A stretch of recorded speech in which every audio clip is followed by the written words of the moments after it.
Welcome to Master Kalog and don't forget to subscribe my channel for more updates. Alamin po natin dito ang pahayag ni Vice President Sara Duterte at kung bakit hindi siya pinayagan mag-stay sa batasan dahil gusto niya na mag-stay doon para masamahan niya ang kanyang abogado. Ito, pakinggan po natin ang kanyang statement. To the safety and security of OVP personnel.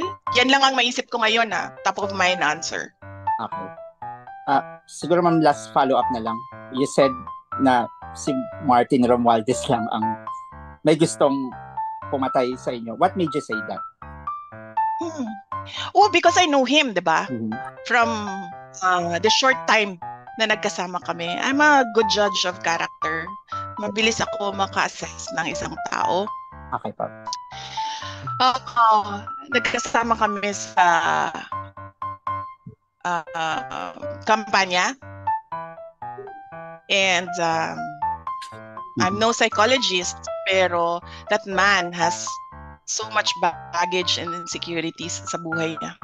Okay. Yun ma'am. Thank you. Okay. Okay, thank you, Dempsey. Next question. Kat Domingo, ABS-CBN. Kat? Kat, are you there? Good evening, Vice President.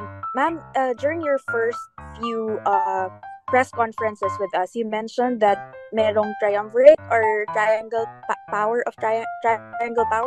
something like that. And you mentioned na sa susunod na press conference nyo na babanggitin, particularly some details about the House Speaker and the First Lady. May we finally know ano po to, ma'am? Sit in. Well, yes, dinidiscuss namin yan kagabi, no? Diniscuss din namin yan kagabi. And kasi, mame-mention ko yung pangalan ng First Lady doon sa mga sinasabi sa hearing. And, alam mo yon, ang gusto lang naman namin kasi lahat sa Office of the Vice President ngayon, magtrabaho. In fact, kung makita niyo doon sa loob, if you're allowed to visit Yusek Lopez, isang buong malaking plastic box ng documents ng trabaho ang ginagawa niya. Ganun din ang gusto ko, that I be allowed to attend my events and go around to talk to the people. Yun lang ang gusto namin. Kaya sinasabi ko, kung pwede sana sagutin ko yung mga tanong doon about sa committee hearings sa ibang araw because I'm waiting for them to push it para makasagot ako. Sa ngayon kasi kulang pa para sa akin kulang pa. So I'm waiting for them to push it para ako magsalita. Hindi ako nagsasalita ngayon kasi ang gusto ko nga ituloy na lang nila yung hearing nila at tapusin nila kung kailan nila tapusin para makabalik na kami sa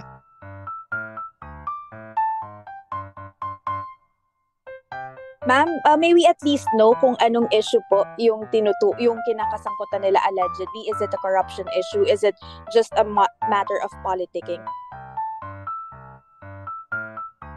It's about envelopes na sinasabi.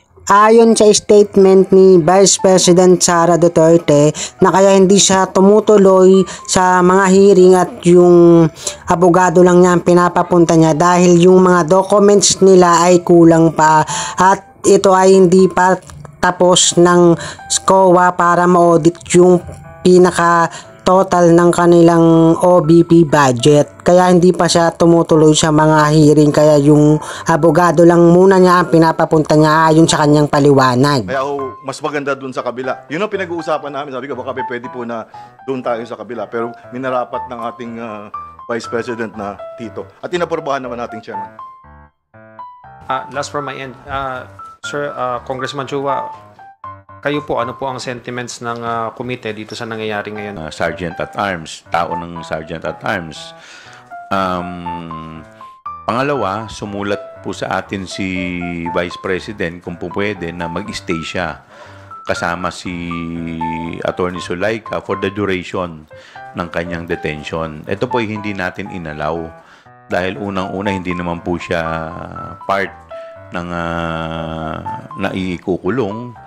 So, pero sumulat uli siya, humingi siya ng permiso kung po pwede na mabisita niya si Attorney Zulaika at yun naman po ay pinayagan naman po natin.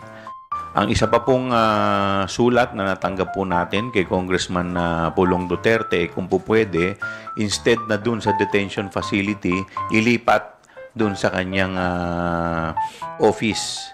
Doon na lang i-house in preparation for the Monday's hearing.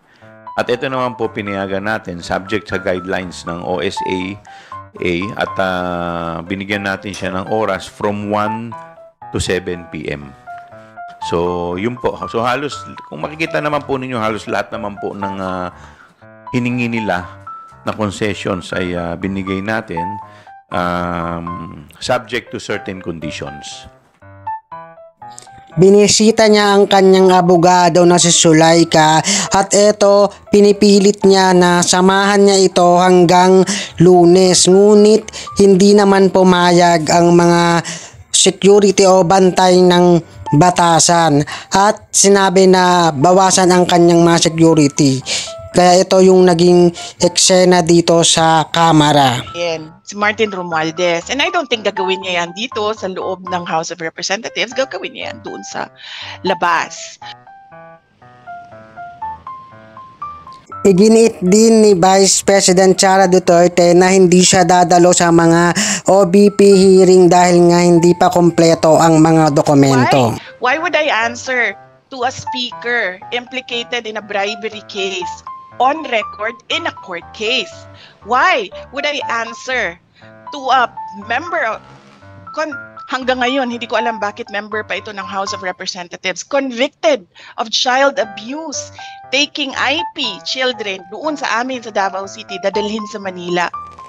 Diba? Why would I answer to a member of the House of Representatives na merong utang sa aking husband ng 9 million dahil sa isang case?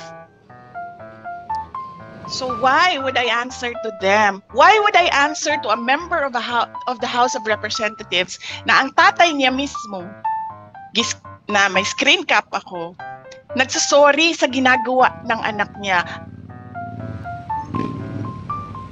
Sa kanyang pahayag, hindi niya pinangalanan yung mga taong binabanggit niya sa kanyang statement.